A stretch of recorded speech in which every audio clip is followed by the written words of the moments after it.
Hello everybody and welcome to Fixing Lego Marvel Minifigures Part 3. And as you can see, most of these minifigures came from the advent calendar this year, so you can kind of see this as like a festive episode. But obviously we do also have a few non-advent calendar themed figures. So yeah, let's get started from the left and work our way to the right. So first up we have Okoye, and before we get started I'd just like to give a little update. I actually moved house recently, so obviously not everything's in its right place. I do apologise if there's cast any shadows because I am just using my kind of roof light. I'm going to try and avoid that most in this video. I just thought I'd give a little warning. But anyway, so to get started with the legs, the blank legs just don't really work for this minifigure. I think she should have a lot more detailing. So we're just giving her these red, black and red legs here to kind of act as if her top's going down onto the legs a bit, and just gives it some more red detailing. So I'll quickly swap that now. And as you can see there, she already looks a lot nicer with just a bit of red accents on her legs. Also, in the film, she has a gold armour. So I've got this golden Ninjago armour piece here that we're just going to quickly add onto her as well. Just like that. And already I think this is a massive improvement. Now, obviously, she does include armour in the Hulkbuster set, but obviously not in the advent calendar. So this is why I'm also giving the legs upgrade as well. And so, now let's go on to the next one.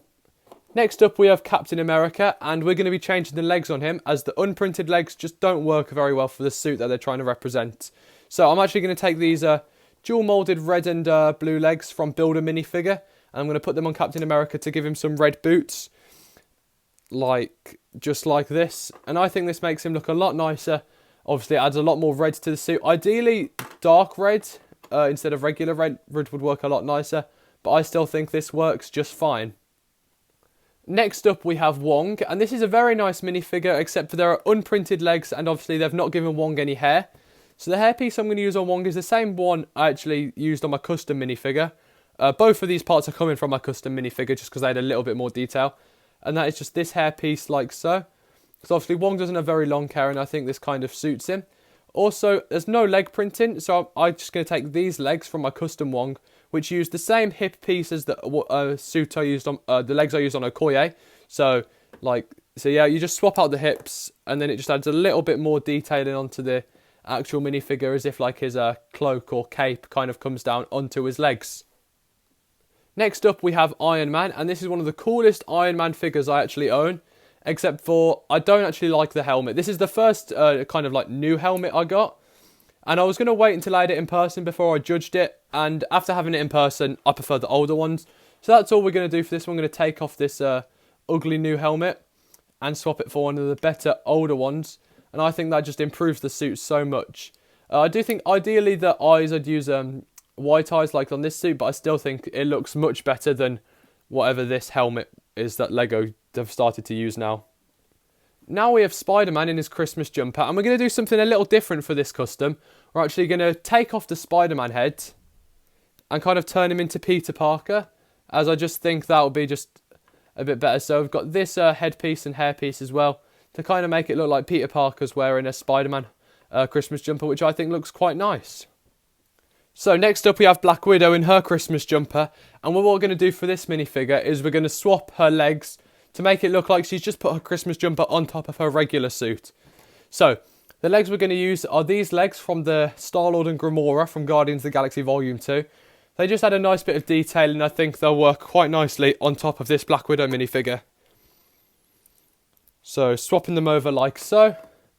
Yeah, and I think that just looks a lot nicer. It looks like she's just like kind of put a jumper just on top of her suit after she's come out of battle, and I think it looks quite nice. Now, you might recognise this minifigure from a different video, and that is because we're actually going to be changing the upgrades I made on this Drax. Well, kind of. We're actually going to take off his Christmas jumper and swap it out for kind of a different torso to make it look like he's just more battle ready. So this is kind of like an alternate if you don't have the Drax from the Guardians of the Galaxy Volume 1 or Volume 2. So we're going to take the torso from the Munts from Ninjago Season 13, as they use the same skin colour as Drax in this minifigure, and they've kind of got like a muscly physique. So just take off his head and legs. The legs were upgraded in a previous video, so that's why I'm not showing them off now. But yeah, there he is, and I think that works really well for Drax. Obviously the rock necklace probably doesn't work the best, but yeah, I think it still works quite well considering if you wanted a a version of Drax like this in this colour instead of the light grey. Next up we have Christmas jumper Nebula, and this one's just down to a personal taste, but I think I'm going to swap the legs out to be purple instead of dark blue, as I associate purple, the colour purple, with Nebula a bit more than I do dark blue. But realistically, this one doesn't really matter which one you choose. It just depends on which one you prefer, and me personally, I prefer the dark blue. No, sorry, I prefer the purple. Now I'm going to be upgrading SheHulk, and you might be thinking, well, this minifigure is from the CMF. It's got dual moulded arms, arm printing, dual moulded legs, side leg printing. What really could you fix about this minifigure? And it's not much, it's more of a personal preference. But considering it's a Hulk minifigure, and there's no angry face included, I think that was a bit of a wasted opportunity. I think they should have included an angry face instead of this smiling one. So I'm actually going to take the face print from Nebula, from Guardians of the Galaxy Volume 2. And I'm going to give her the Nebula face print, just to make it look like she's actually angry. Like so. And I still think it works decently well if you wanted to have an angry She-Hulk. Obviously, there is a bit of printing on the face, other than like Horizon stuff. But I don't think that's too big of an issue, and I still think she looks quite good like this. And finally, we have Thanos from the Thanos mech. And there is only one small change I'm going to make to this, and that's actually just giving him some dual moulded grey and black legs, as I've seen people on YouTube do this, and I do think it looks quite a bit nicer and a bit more accurate to Avengers Infinity War, which I believe this Thanos minifigure is based off of, even if it's not said directly. But yeah, I think that makes him look a lot nicer. So, these are my Marvel figures that I have upgraded in today's video. If you have any more Marvel minifigures and want me to make a part 4, leave them in the comments down below and see if I can fix them. If not, make sure to like and subscribe, and I'll see you next time. Goodbye.